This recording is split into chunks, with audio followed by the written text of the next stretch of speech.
ଘର କବାଟ କିମ୍ବା ଝରକା ଗୁଡ଼ିକ ଖୋଲିବା ସମୟରେ ଏହା ଯେମିତି ଶବ୍ଦ ନ କରେ, ଏଥିପ୍ରତି ଧ୍ୟାନ ଦେବା ଆବଶ୍ୟକ। ଏଥିଯୋଗୁଁ ପରିବାର ସଦସ୍ୟଙ୍କର ମାନସିକ ଅଶାନ୍ତି ବଢ଼େ। ଯଦି କୌଣସି କାରଣରୁ ଆପଣ କରଜ କରିଛନ୍ତି ଏବଂ ତାହାକୁ ଶୁଝିବାକୁ ଚାହୁଁଛନ୍ତି, ତେବେ କରଜର ପ୍ରଥମ କିସ୍ତି ମଙ୍ଗଳବାର ଦିନ ଦିଅନ୍ତୁ। ବାସ୍ତୁ ଅନୁସାରେ ଏହା କଲେ କରଜର ବୋଝ ଶୀଘ୍ର ମୁକ୍ତି ମିଳିପାରେ।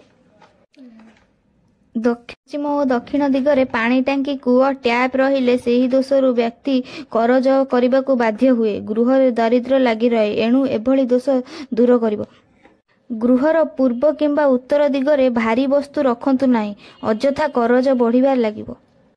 ଘର କରିବା ସମୟରେ ଉତ୍ତର ଓ ଦକ୍ଷିଣ କାନ୍ଥ ସିଧା ରଖନ୍ତୁ। କାନ୍ଥ ସାମାନ୍ୟ ନିଚା ରହିବା ଭଲ।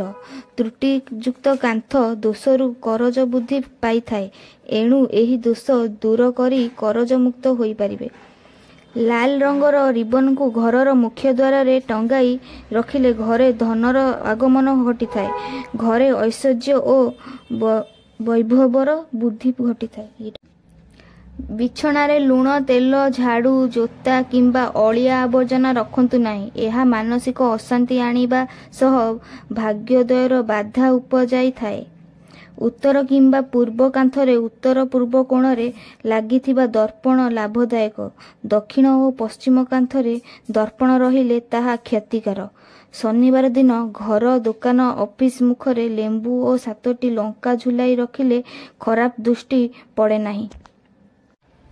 ମୁଖ୍ୟ ଦ୍ୱାରରେ କଳା ଘୋଡ଼ାର ନାଲ ଲଗାଇଲେ ଘର ଉପରେ କାହାରି ନଜର ପଡ଼େ ନାହିଁ କି ଏଥିଯୋଗୁଁ ଗୃହସ୍ୱାମୀଙ୍କର ମାନସିକ ଅବସ୍ଥା ଭଲ ରୁହେ।